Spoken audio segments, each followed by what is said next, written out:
আজহারি সাহেব হুজুর, তিনি আমাদের বর্তমান দেশে নাই, কিন্তু তিনি আজও পর্যন্ত আমাদের যুবক ভাইদের কলিজা স্পর্শ করে রেখেছে, ঠিক কিনা বলেন?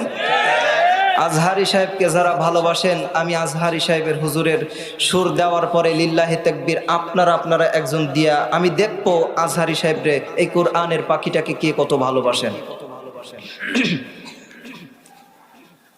ও যুবক ভাইরা শোনো শোনো, আজ ধরো আমি বাংলাদেশে নাই, আমি এ দেশ থেকে চলে গিয়েছি, কিন্তু তোমাদের ভালোবাসা আমাকে কাঁদায়, তোমাদের ভালোবাসা আমার 24টা ঘন্টা কাঁদায়।